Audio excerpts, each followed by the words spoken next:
as long as we can look back, it's thrown in its lot with us.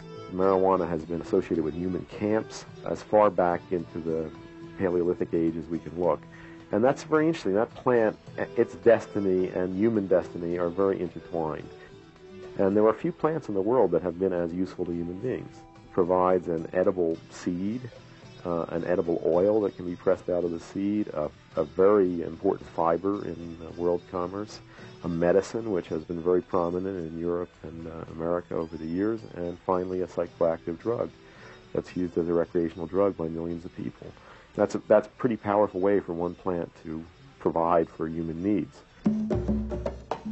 But in modern times, to merely be in the presence of this plant is a criminal offence. Millions have been and continue to be arrested.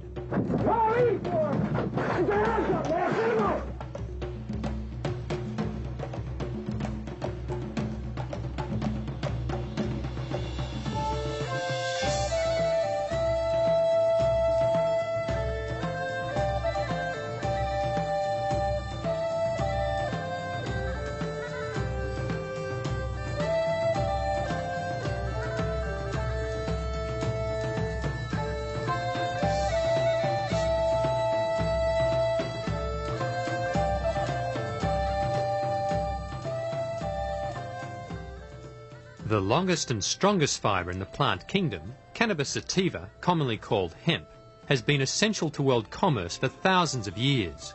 Before the mid-1800s, most ships were rigged with hemp rope and hemp sails. A 44-gun warship, like America's old Ironsides, took over 60 tons of hemp rigging, including an anchor cable over 2 feet in circumference. Also, the oakum that sealed the ship's boards and the sailors' clothing were made of hemp, as were the uniforms of soldiers and flags. The wagons of pioneer days were covered in hemp canvas. In fact, the word canvas comes from the word cannabis, which is found in ancient Sumerian and Babylonian languages 6,000 years ago. America's founding fathers, including George Washington, were keen growers of hemp, and Thomas Jefferson was probably the first hemp activist. Realising hemp's value to the prosperity and defence of the nation, he encouraged farmers to grow hemp instead of tobacco.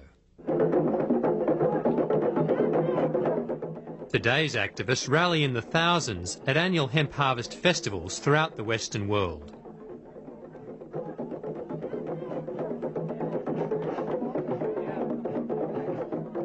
They make some pretty big and enthusiastic claims.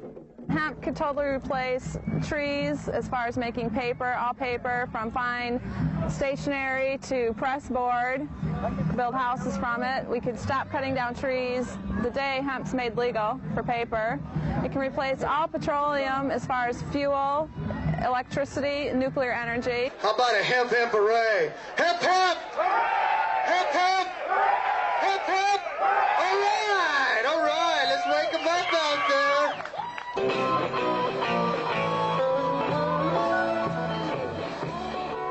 Of course, it's possible that some of these activists might have an ulterior motive, but nevertheless their claims warrant further investigation. Hemp has been the major paper-making material for most of the time since paper was discovered in China around the time of Christ. This first paper ever to be printed on, in about AD 770, is 100% hemp. By the 16th century, hemp was the material of choice for European paper makers.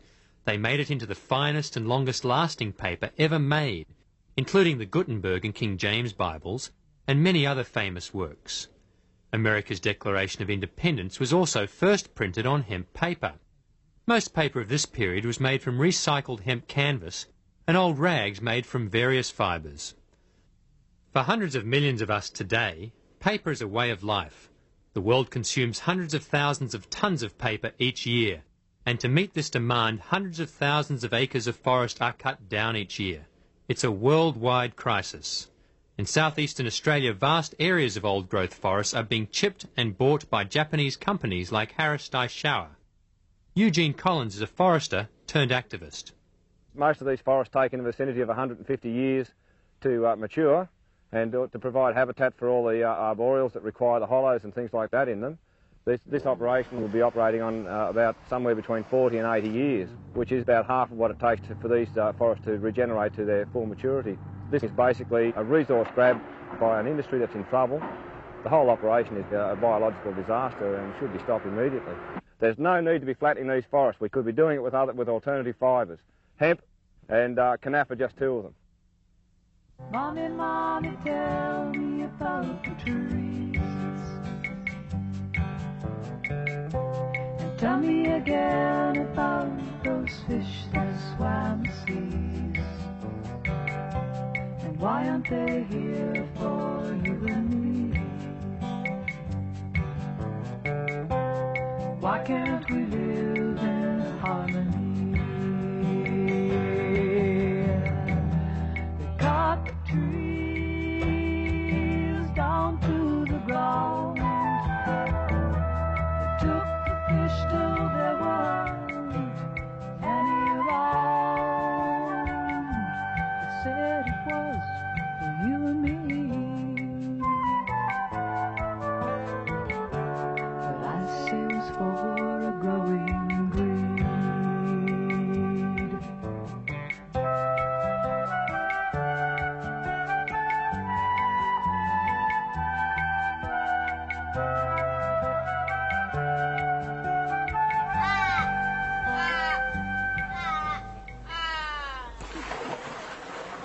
John Stall runs a hand paper making and printing business in Northern California. He has found that hemp stalks produce the best fine quality art paper. Wood pulp is used for paper making not because it's suitable, simply because it's cheap. And it's a byproduct of the whole logging industry. But the available cellulose is something like 30%. It's really not very good, and it has to be processed with all kinds of toxic chemicals. Since the invention of the wood paper process around the turn of the century, paper quality has deteriorated, and so has the environment. The water that comes out of the pulp plant, out of the pulp process, has large quantities of chemicals that are potentially toxic to marine organisms that live in the bay. Those chemicals include dioxins, they include chloroform, and a whole suite of other chlorinated organic compounds. Over 2,000 have been identified. Hemp, on the other hand, is somewhere around 77% cellulose and very few impurities, and it really is an ideal material for paper making. Realising the problems associated with wood pulp paper, the Dutch government has launched a major research project involving 8 different research institutes to study hemp's potential as a fibre crop for paper and other uses. I hope that this research will finally produce a process where we can use hemp to make fibers that can be used for paper and probably also other products in such a way that we will have a complete clean process, an energy efficient process that causes very little pollution, and that also will prevent the cutting down of trees somewhere else in the world. Hemp is one crop that looks promising because it is a plant that is pretty resistant to a lot of diseases, and it grows well in the Netherlands. It can be used without using pesticides, and it doesn't need very special requirements with respect to soil nutrients. It needs some fertilizer, but not that much. Normally, hemp grows the best in some warmer climates than the type of climate that we have in the Netherlands, but even in the Netherlands, hemp is growing pretty fast. The Dutch are proud of their perfect crop, 3 to 4 metres in height. Commercial hemp is also well established in France, where they have licensed farmers to grow strains that are almost drug-free. L'utilisation papetière avait réellement débuté. Cultivation for the purpose of paper making really began around 1960. So now there are between 3,000 and 10,000 hectares. It is used to make special paper, and in particular cigarette paper. In order to make this kind of paper, you need textile fibers that are very resilient. Hemp is one of the few plants in the world that contains fibers of a very high quality. Et le chanvre est une des quelques plantes dans le monde qui comprennent des fibres de grande qualité. The United Kingdom licensed commercial hemp in 1993 and is already producing a variety of hemp products, including this fine writing paper. In Australia, the Tasmanian government has allowed this experimental non-drug strain crop at the instigation of Patsy Harmson. In Australia, we'd be very silly to let a crop like hemp go because it could solve a lot of our problems. One of our major problems is soil degradation, and just like in the old days when hemp was used to repair land after soil erosion, it could just as easily be used these days for repairing our own soil. It's a natural weed suppressant because of the way it grows. It grows on these tall, skinny stalks for good fibre, just with a thick canopy of leaves up above, and that just prevents anything underneath from being able to grow.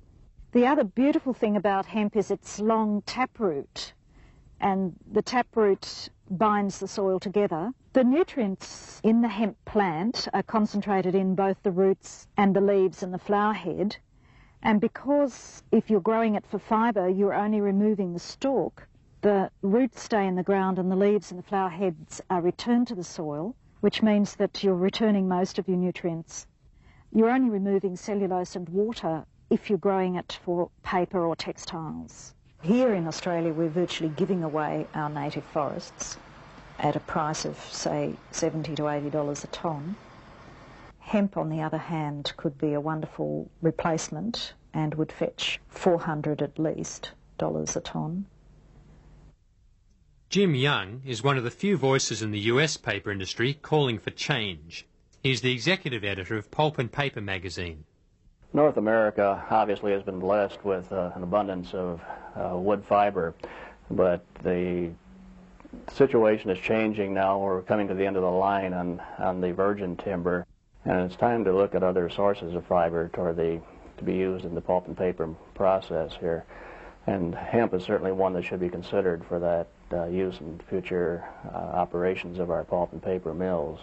The federal government has recognized the need for finding alternatives to wood pulp because we're running out of trees. Way back in 1916, they published Bulletin 404 from the United States Department of Agriculture suggesting hemp as an alternative for wood pulp. They discovered that an acre of hemp would yield 4 times as much pulp as a wood fiber on a sustained yield basis. Not only that, the hemp can be grown anywhere. It grows like a weed so that you could very easily supply the pulp mills with hemp and save the few trees that do remain to us for timber.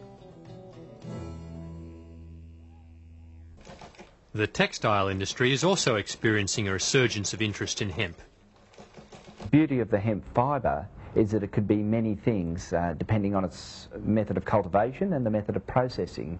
These can range from coarse hessians, industrial fabrics such as carpet backings, to the finest linens.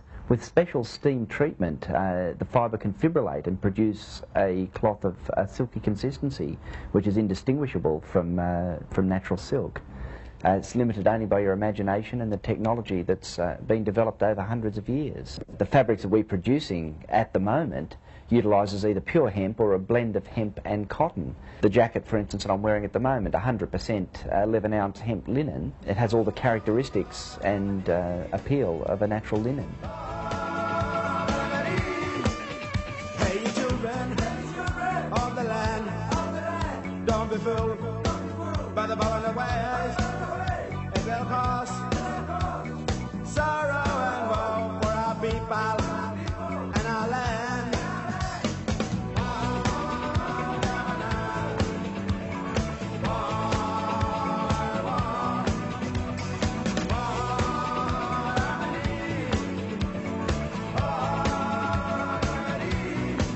So live it up, live it up, live it up, live it up.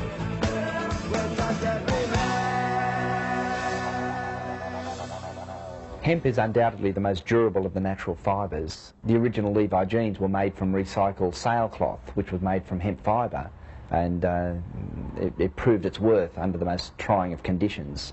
The testing we've done over 3 years, 3 years of very hard wash and wear, don't make the slightest impression on the hemp fibre. It softens, but it doesn't weaken. In terms of yield per acre, hemp probably outproduces cotton by at least 200%, and perhaps more under ideal conditions. Unlike cotton, hemp can be grown entirely without pesticides or insecticides.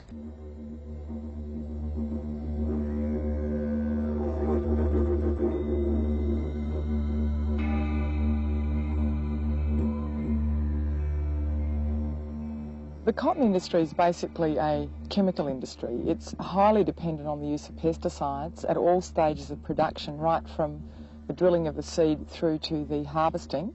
That's pollution of air, water and soil, and eventually people.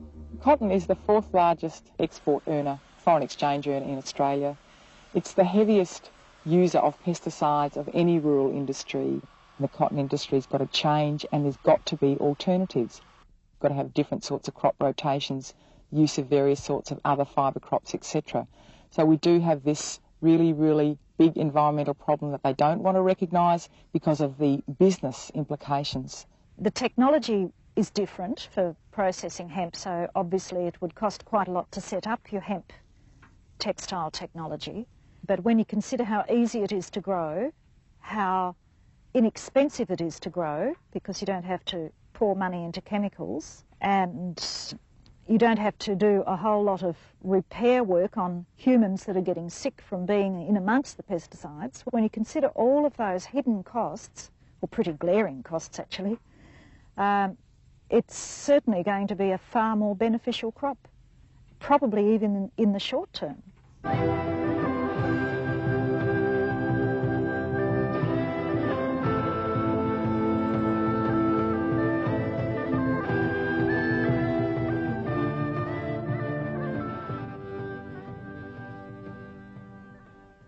Prior to 1937, 70 to 90% of all rope, twine and cordage was made from hemp.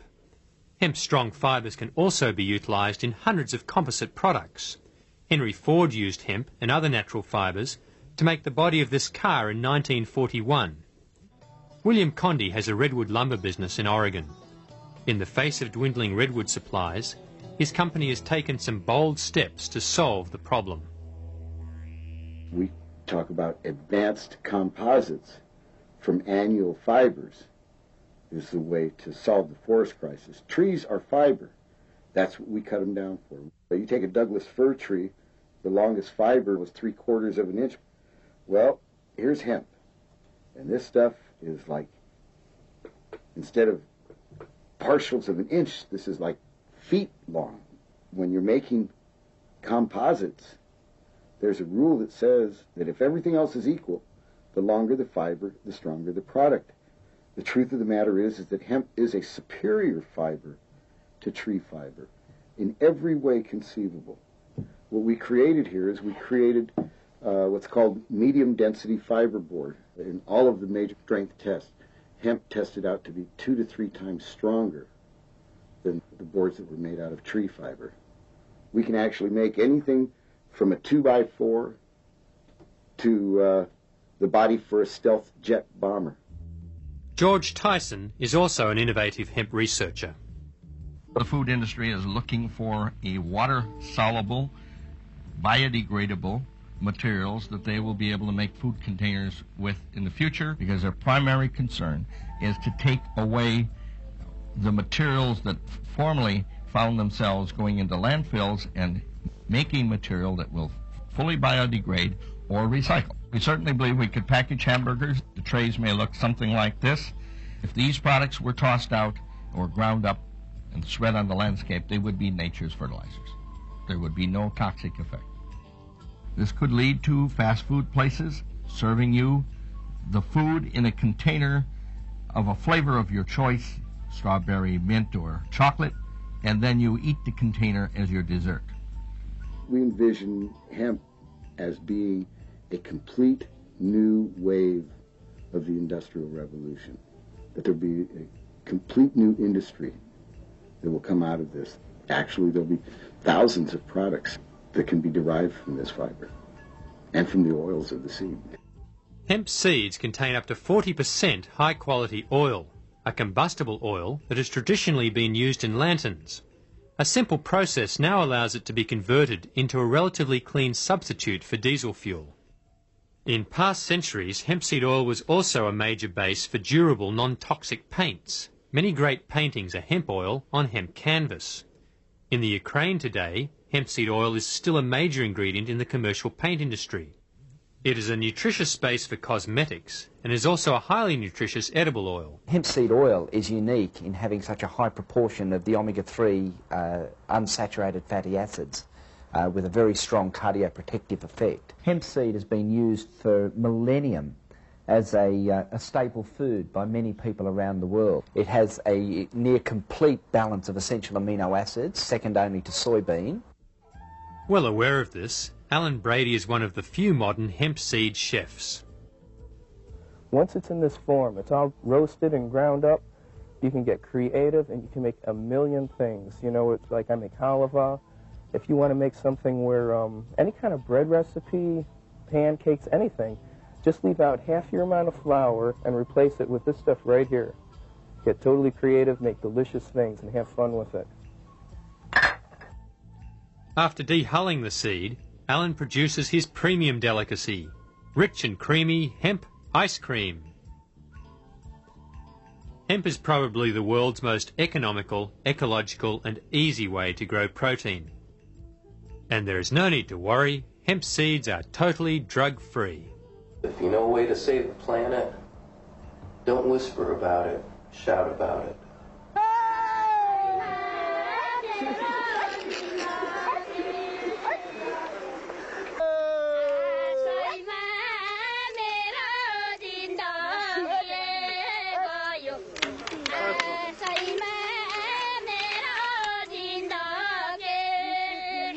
We are hemp revolutionaries, and to present ourselves directly as a hemp revolutionary, it is quite difficult here. Hemp's prohibition in Nepal led to a massive police eradication campaign in the early 90s. But now, only 2 years later, the Valley of Tarakola is unified to defend its traditional hemp industries, primarily rope and seeds.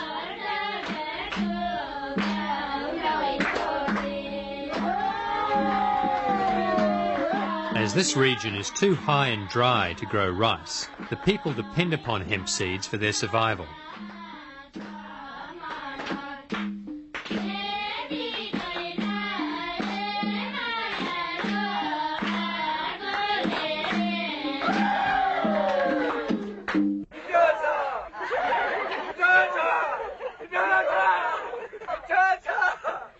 Since 1992, the Human Union movement is developing a commercial hemp paper, textile and oil industry, a chemical-free industry providing much-needed employment and income. They do not have to make hashish out of their plant because they can sell the stalks, they can sell the seeds, they can have food and they can have money from one plant. So the people and the farmer of these surroundings are really appreciating our project here.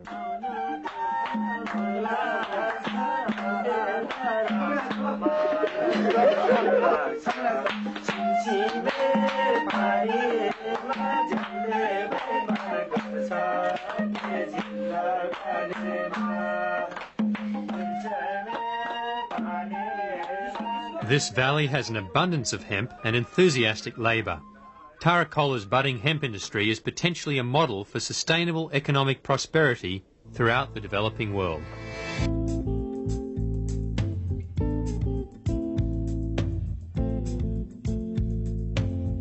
Hemp could be used as a fuel source, an oil source, as well as a paper-making fiber.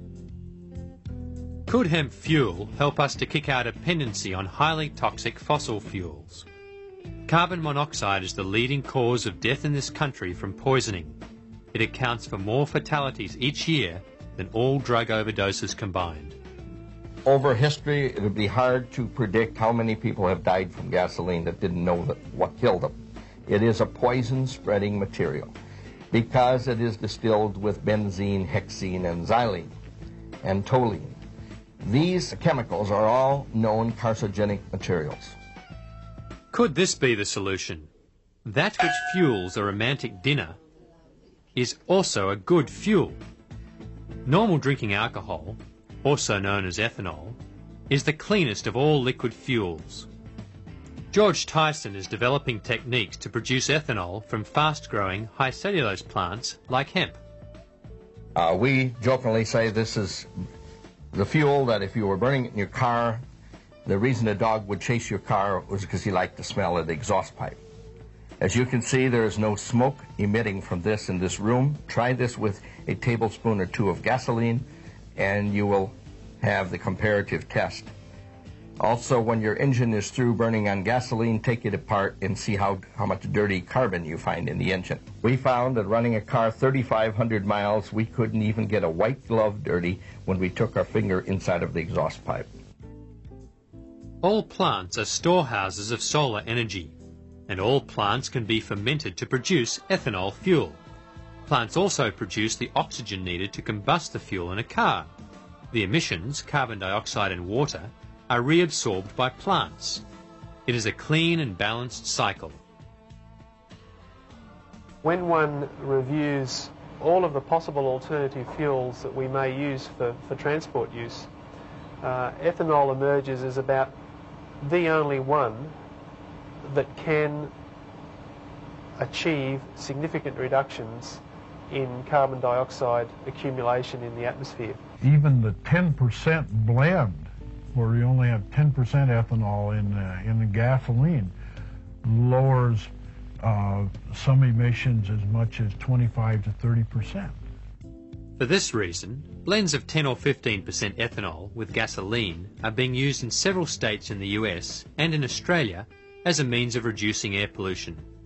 Ethanol blends also eliminate the need for lead in fuel. The ethanol is being distilled from sugarcane, grains or residue starch, as is the case with this ethanol plant in Nowra, Australia. Ethanol produced here is also being added to diesel fuel. Buses running on this new 15% ethanol fuel are emitting up to 40% less carbon monoxide, 50% less smoke, and up to 10% less nitrous oxide than straight diesel fuel. In the context of ethanol making a significant contribution to transport fuel needs, we need to think about producing ethanol from cellulose, or more correctly, lignocellulosic feedstocks.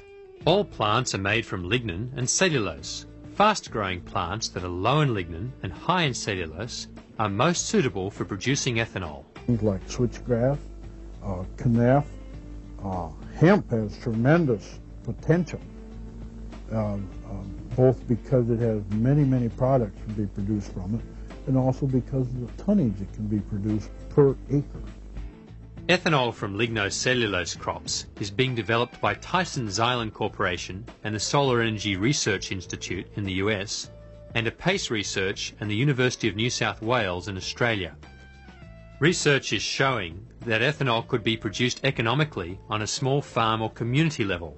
It could also become one of the world's major agro-industries, replacing the petroleum industry entirely. It's estimated that by the year 2000, we will have demonstrated processes and technologies for the production of ethanol from cellulosics that will be able to produce ethanol at a price competitive with crude oil prices. Even the United States could produce all of its transport fuel needs as neat ethanol. Australia, no problem. All of our liquid fuel for transport could be ethanol.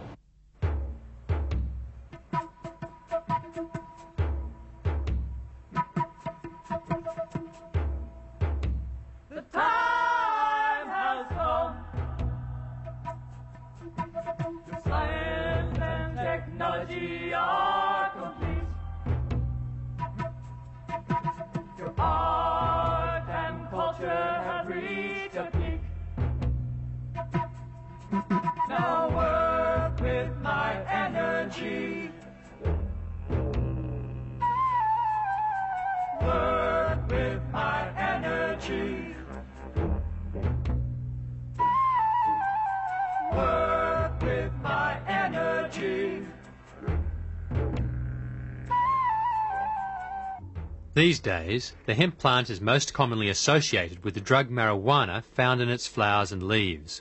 Historically, however, marijuana has been much more than a recreational drug. The father of Chinese medicine, Emperor Shen Nung, included marijuana in his pharmacopoeia almost 5,000 years ago. Recently, marijuana was found in a 1,600-year-old skeleton of a woman giving birth near Jerusalem. Medical literature of the time indicates that marijuana had the power to increase the force of uterine contractions and to provide a significant reduction of labour pain. References to marijuana are also recorded in Egyptian, Assyrian, Greek and Roman writing from the same era. On the Indian subcontinent, marijuana is found in many preparations in ancient Ayurvedic medicine and is still widely used today. In the last century, marijuana was mainly used in tincture form as a treatment for migraine headaches, for menstrual cramps, for nervous anxiety, as a sedative. Dr. Lester Grinspoon is the world's foremost researcher and author on medical marijuana. Now, the modern uses of cannabis are quite striking. First of all, it's people who have to get cancer chemotherapies for the treatment of various kinds of cancer. Some of them lead to the most pernicious nausea and vomiting. And there are drugs which are used, available antiemetic drugs. But even the newest ones don't give everybody relief from this. Give them cannabis, about 90% of them get excellent relief. They refer to it as miraculous. It's used in the treatment of glaucoma.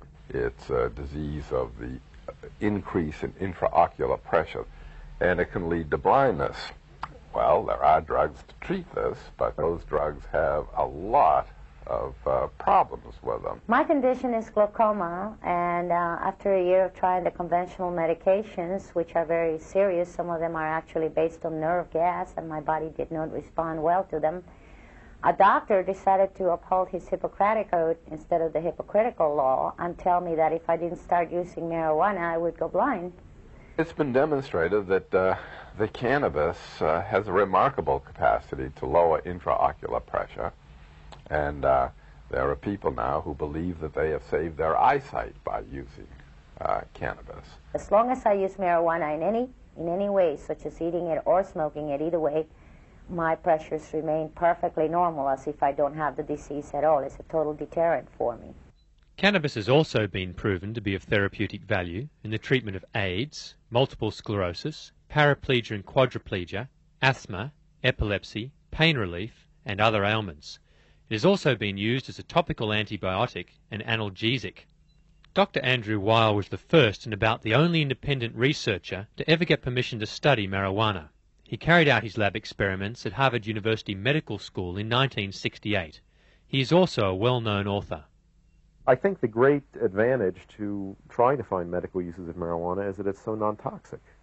You know, relative to most of the drugs that we use in medicine today, it's very harmless. It just doesn't do that much to the physical body. But marijuana remains one of the most illegal substances on the planet. In US law, it is placed in the most dangerous category, Schedule 1. It's in that schedule that drugs like LSD, heroin, and marijuana are placed. And drugs that are in that schedule can't be used at all. They're completely off limits. Can't even do any clinical research. For the last 19 years, all efforts to pry cannabis out of Schedule 1 and just move it to Schedule 2 have failed. In 1972, the U.S. Drug Enforcement Administration's senior judge, Judge Francis Young, commenced hearings on marijuana. He came up with a 60-odd page opinion saying marijuana is probably the safest drug in the pharmacopoeia, and it certainly has medical utility, and it should be moved to Schedule 2. It's quite extraordinary just how steadfast the U.S. government has been in not allowing this to be used as a medicine. My hunch is that there's some kind of fear that if we use it as a medicine, the camel will get its nose under the tent, and heavens only knows what might happen. As Judge Francis Young said, it's unreasonable, arbitrary, and capricious, and I add immoral to that list. It's become so expensive on the street now that frequently these people who need it for medicinal reasons grow it, and they get caught. I was arrested and taken to a county jail, which was pretty unpleasant, for the illegal rape, as I call it. I tried it, and I was able to actually cook a meal and eat it. And ever since then, we smoked it for 2 years, and then that's when we got arrested. 12 agents from the local vice squad played Miami Vice, shattered their front door, put guns to their heads, drug them off to jail. I didn't have no shoes because they didn't let me, put my shoes on. So I went to jail barefooted. That was my worst nightmare that I've ever had.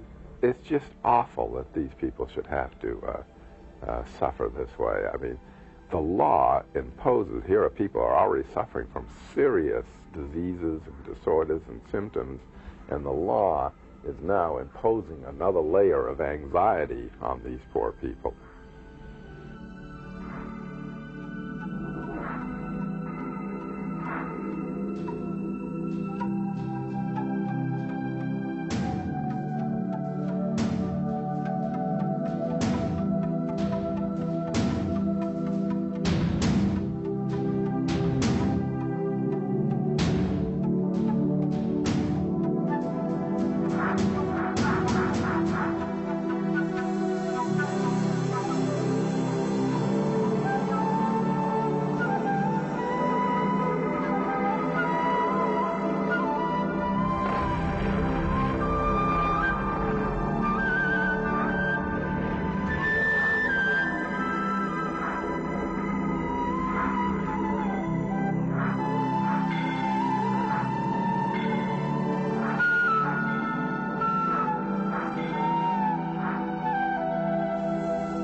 The American pharmaceutical establishment and government have been very reluctant to allow people to use marijuana for these purposes, because to do so would be to admit that it had positive uses.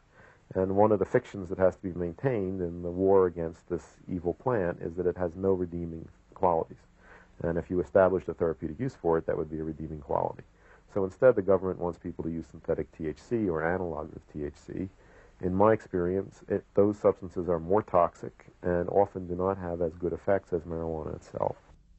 THC, or tetrahydrocannabinol, is the active ingredient in marijuana.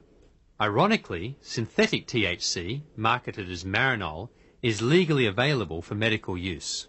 Doctors, pharmacists, pharmaceutical companies are very threatened by the idea of people having direct access to substances that really work. And so there is a lot of effort to scare people away from natural medicines by telling them that they're dangerous, that things out of nature are more dangerous for you than the products of pharmaceutical companies. And I think that is not a good thing to tell people. In my experience, natural medicines are much, much safer than synthetic and refined ones. This realization is spreading. In 1991, Dennis Peron launched a San Francisco citywide referendum for medical marijuana. Proposition P won by a landslide. This preceded similar victories in several other US cities and the California statewide initiative of 1996. Now, in downtown San Francisco, the Brownie Mary Rathburn building is home to the Cannabis Buyers Club that serves marijuana to 10,000 patients.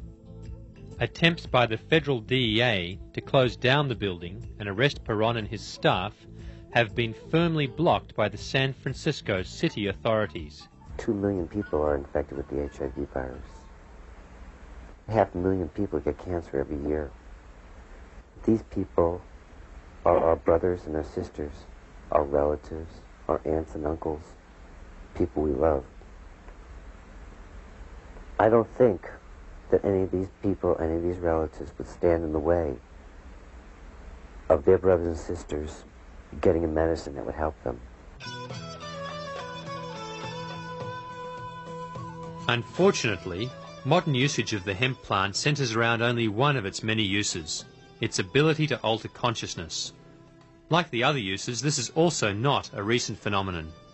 The oldest domesticated plants are the drug plants.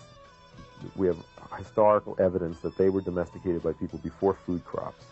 In various cultures throughout history, marijuana has been used, valued, because it was a doorway to other states of consciousness. It's a blessed plant. It's a blessed plant. It can give you a little happiness. Marijuana has been an important religious sacrament throughout Africa, the Middle East and Asia for thousands of years. In Hinduism, the god Shiva is said to have brought cannabis from the Himalayas for human enjoyment and enlightenment. Shiv Shiv जितना P उतना जीव जे न जाने गांजा के कली लड़का से लड़की बम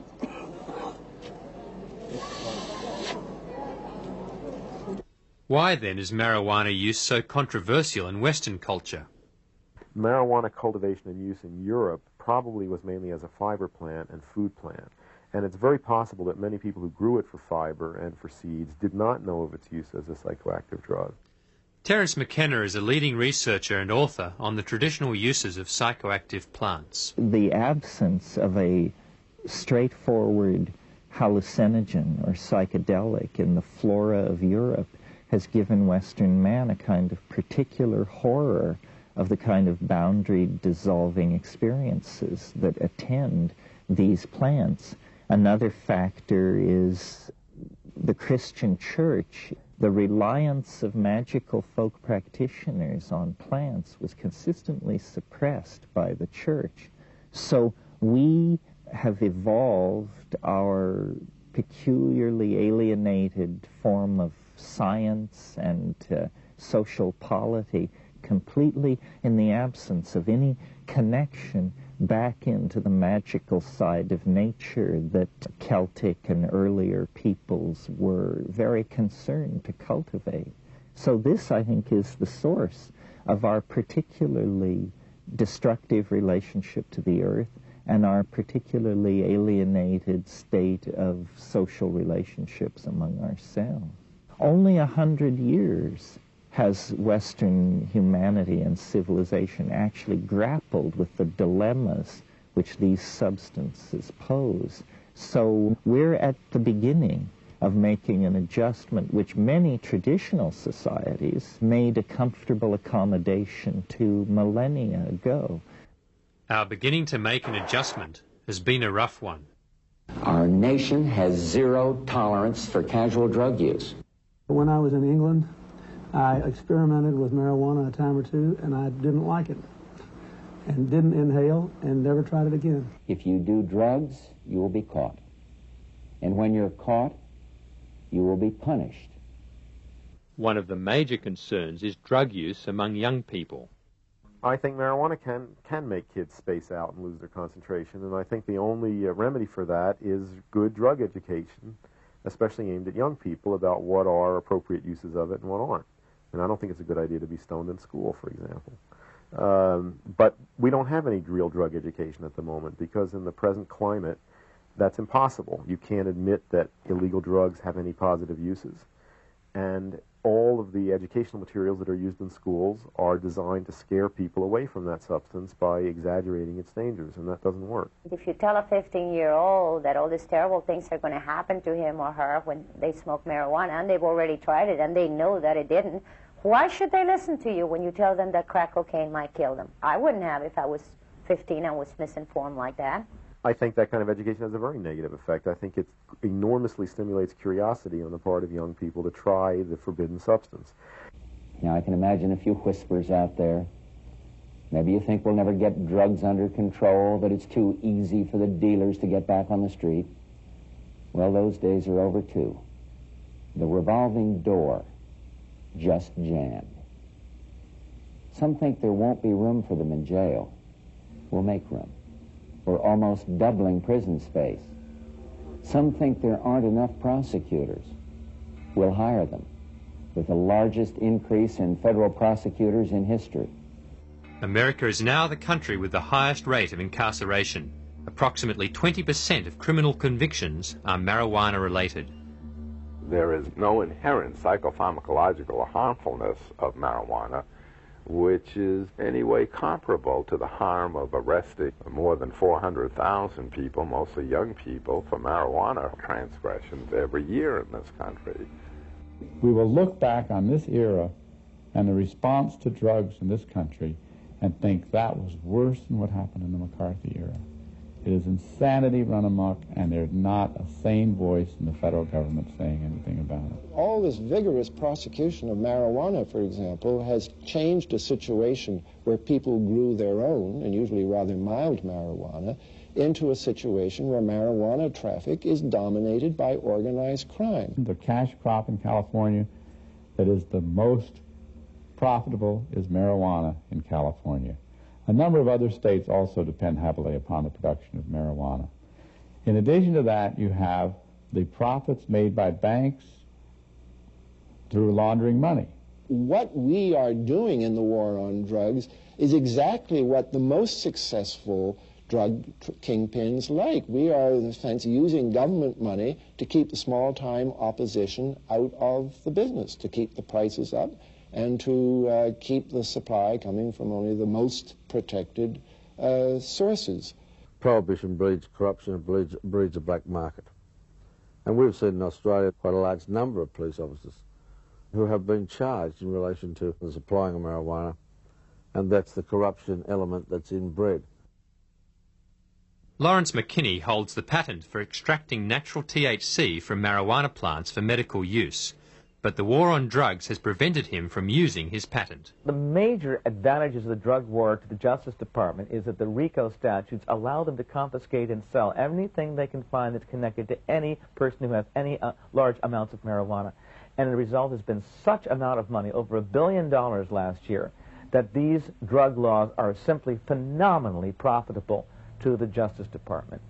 Fighting a war on drugs is big business now. It is strictly to encourage this society of people who can't imagine themselves in another job other than fighting a war. And when they run out of wars outside of the country, then we're implementing our own military on our own people, and it's just gotten totally out of hand. Law enforcement, whether they are military or not, constantly try to take on more and more of the appearance of military, and it's a psychological tactic as much as anything else. When this happens to someone, the helicopters will come down and they'll hover and they'll direct troops, or there'll be troops traipsing in the woods near your house, and your animals will get frightened, and your babies will get frightened, and you'll get frightened, regardless of whether you're involved in anything illegal. When the walls have begun to crumble, when the laws have begun to burn, when the wind is singing freedom, when the stone begins to turn, when the wind is singing freedom, when the wind is singing freedom, when the wind is singing freedom, when the wind is singing freedom, freedom.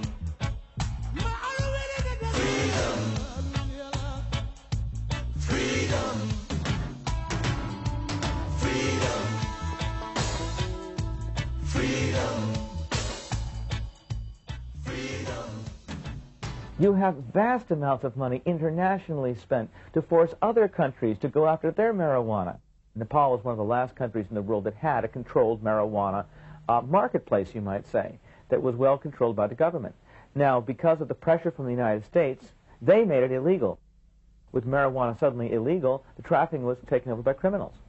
And these criminal smugglers very rapidly began to discover there were things that were more valuable than marijuana to smuggle, and infected Nepal and that whole area with heroin smuggling and worse. So it shows you an example of how just with a few dollars and a little bit of pressure, the United States can take a regulated, non-harmful situation and turn it into a situation of crimes, victims, money, and extortion and death. The repression of Lebanon's ancient hemp industry occurred recently during the Gulf War at the behest of the US government and Syria's President Assad. Now, we are friends with Assad, and the United States is backing his efforts to wipe out marijuana growers in Lebanon with tanks. That's what we do with our marijuana policies worldwide. The United States drug policy in toto affects every country. Eddie Engelsman is head of drug policy for the Dutch government. We think that cannabis use is hazardous. We have a very, I must say, comprehensive anti-smoking policy. But does this harm or this risk of getting any harm justify such draconic measures? We think no. At least our policy shouldn't do more harm than such a drug would do. Every major government study ever publicly funded that studied hemp has come to the conclusion that criminalizing it is a bad methodology.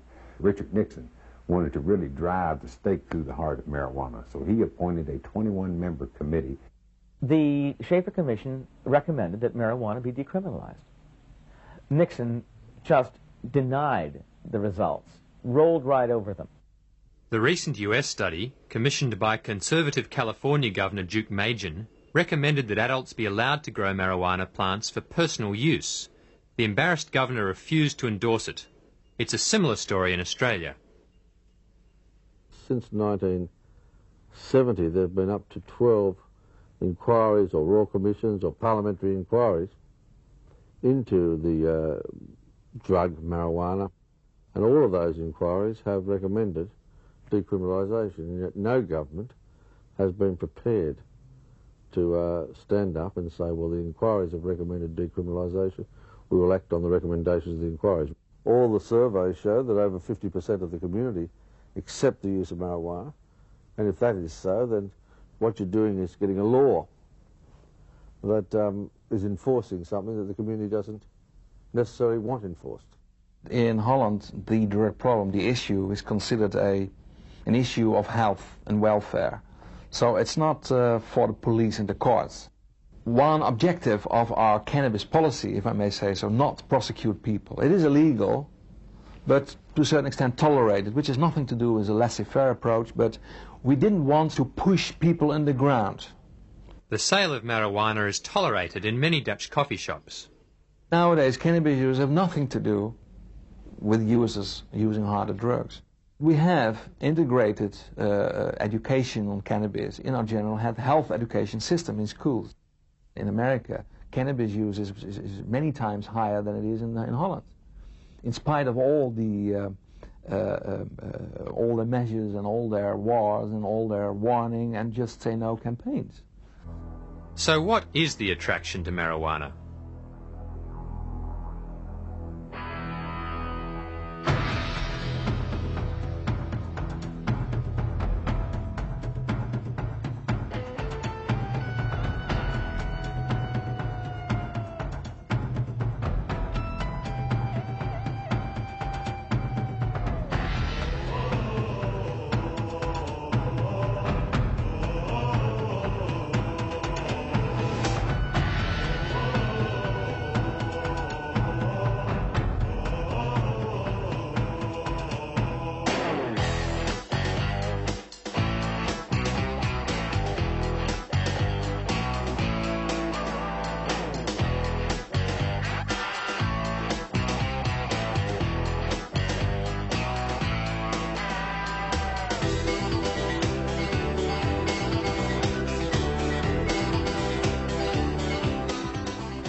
It does carry a fantasy-inducing, thought-catalyzing quality. It allows the mind to rove and scan in a much more expansive domain of information than is normally the case.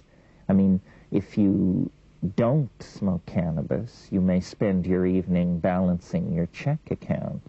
If you do smoke cannabis, you may spend your evening contemplating the causes of the Greek Renaissance. It's a perceptual enhancer. It's like a child seeing something for the first time. There's a little bit of that excitement about the visual world.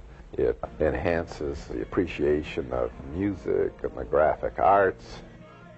I have met many people who I think have experienced increase in imagination and creativity from experimenting with marijuana, who have discovered themselves as physical, sensual, sexual beings on marijuana who otherwise had not developed that part of themselves.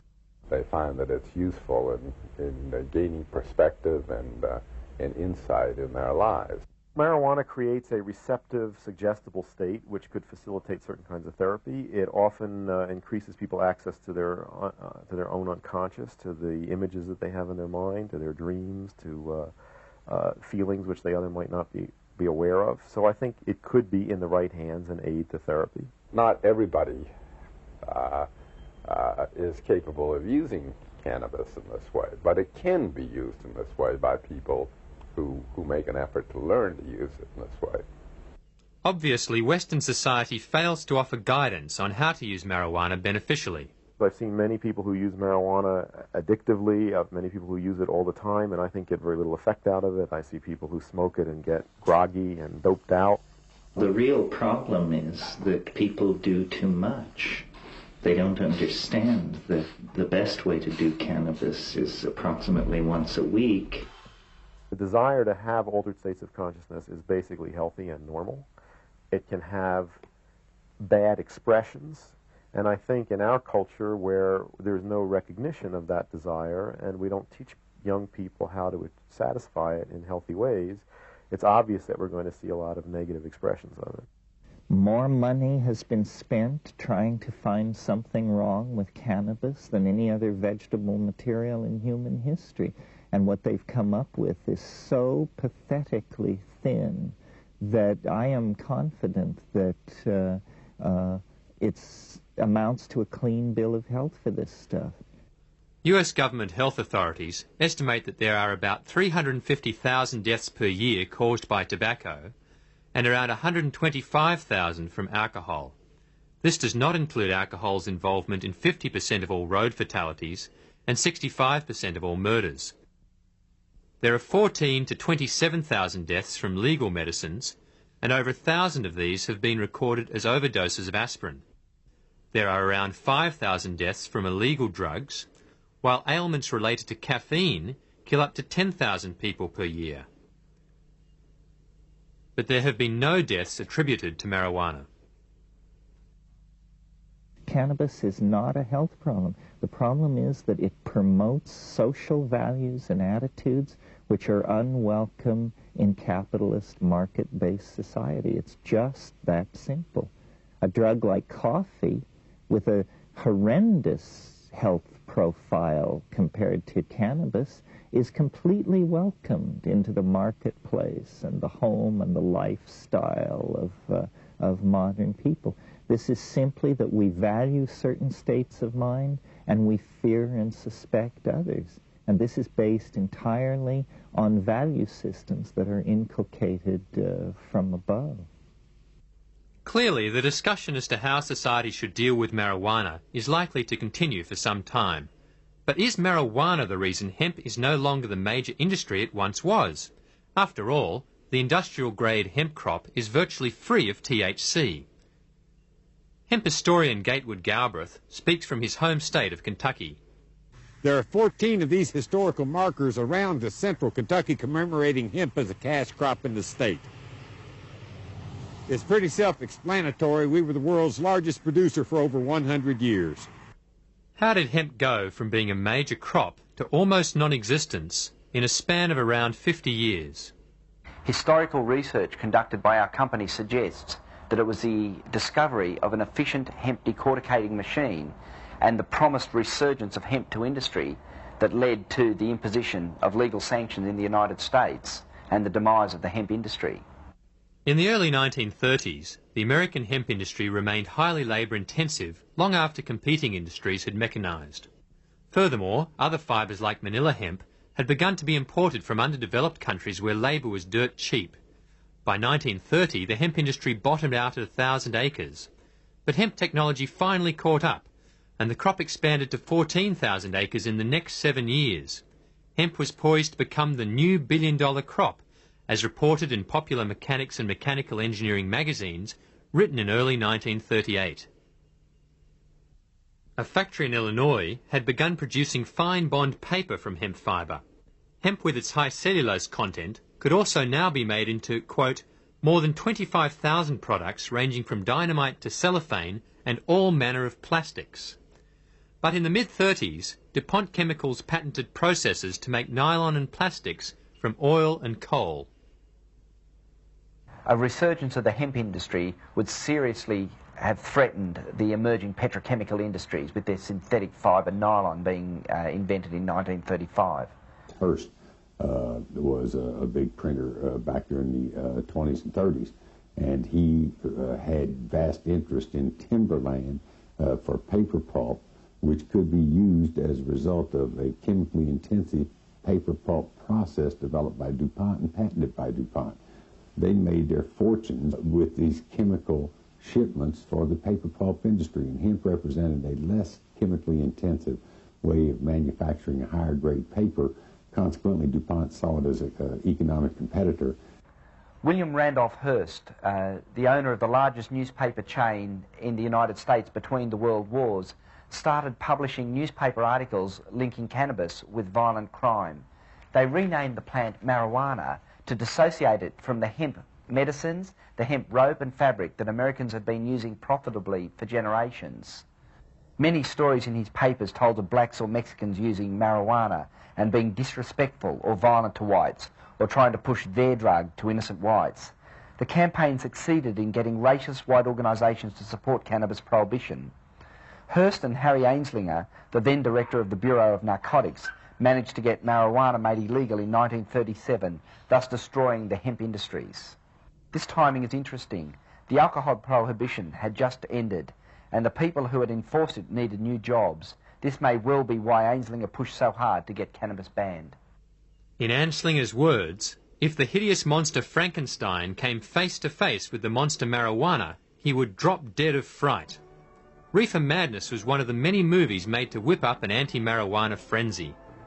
The sale of marijuana is even more difficult to detect and halt than the traffic in drugs such as opium, morphine, and heroin. More deadly even than these soul-destroying drugs is the menace of marijuana. Under the influence of the drug, he killed his entire family with an axe.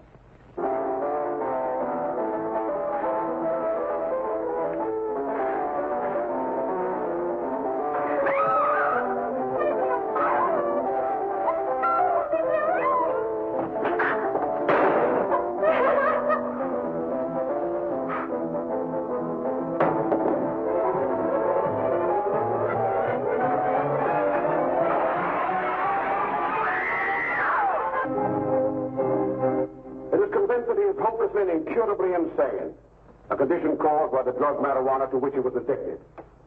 It is recommended, Your Honor, that the defendant be placed in an institution for the criminally insane for the rest of his natural life. The prohibitionist mentality was abhorred by our founding fathers and by Lincoln and by every other great leader in America. They never had the power to prohibit, but they soon gave themselves the power to tax. The laws which outlawed marijuana were not prohibitive criminal statutes. They were tax acts. The 1937 Marijuana Tax Act, where an ounce of marijuana was taxed at $200. It was selling on streets for $1. At that time, congressmen voting on this piece of legislation were not aware that marijuana was hemp, cannabis hemp, that country had been using profitably for centuries. The hemp prohibition was initiated by American petrochemical companies in the 1930s to destroy the economic potential of hemp. It has nothing to do with the chemical effects of cannabis drugs or their perceived danger. It's a blatant case of industrial espionage to remove competition from evolving petrochemical substitutes for superior natural fibres. This was why the prohibition was brought in 1938, and this is why the prohibition is maintained. Despite hemp being a major fibre crop in America and the world last century, mention of hemp has been erased from museums and textbooks. This display on the history of American textiles in Washington's Smithsonian Institute contains no mention of hemp. When asked why, museum curator Arkido replied, "Children don't need to know about hemp anymore, it confuses them." Similarly, in the National Textile Museum, there is no mention of hemp, either on display or in the library catalogue. Another example of the hemp cover-up was the attempted destruction of all traces of the US Department of Agriculture's film, Hemp for Victory. This film, made in 1942, was used to encourage patriotic US farmers to grow hemp for the war effort. After 45 years of burial in government archives, it was rediscovered in 1989 by hemp activists. In 1942, 14,000 acres of fiber hemp were harvested in the United States.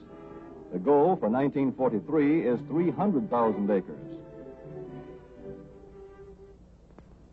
Thus, hemp, Cannabis sativa, the old standby cordage fiber, is staging a strong comeback. American hemp will go on duty again. Hemp for mooring ships. Hemp for tow lines. Hemp for tackle and gear. Hemp for countless naval uses, both on ship and shore. Hemp for victory.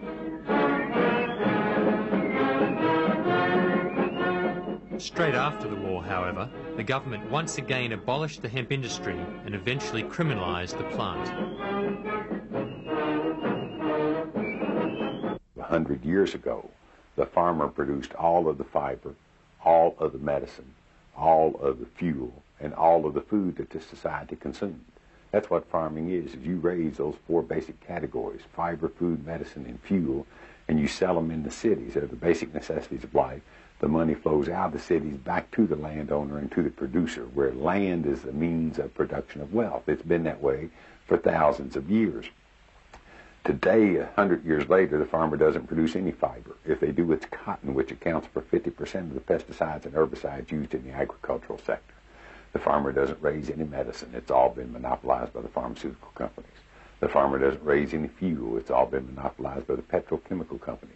And if you go into a grocery store and look at the ingredients on package, you'll find out how rapidly the farmer is being displaced from their heritage of food production.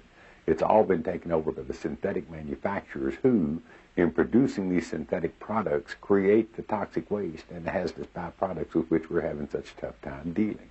And not only that, it concentrates wealth in the hands of fewer and fewer people all the time, because the means of production of wealth is no longer the land.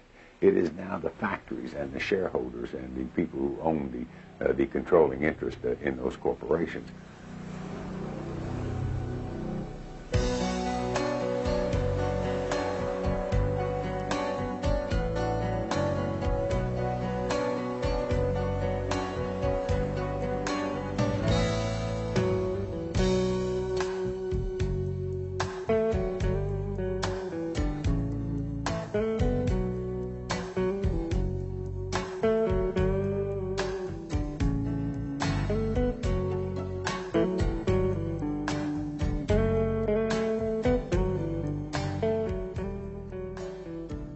Does government have the right to tell man or woman that they cannot plant a seed in God's green earth and consume the green natural plant that comes up out of it? That seems such an inalienable right.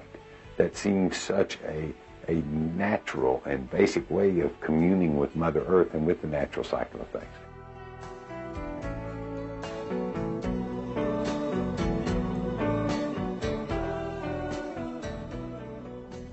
It really is only a matter of time before hemp returns to Australian industry and commerce. A lot of preliminary work has been done.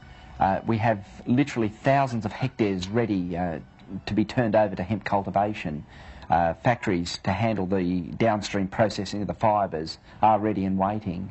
The industry can develop very quickly once these foolish bureaucratic limitations are removed. It is just such a simple and benign solution, and if we don't do it, I think we're going to lose just about everything that we hold dear.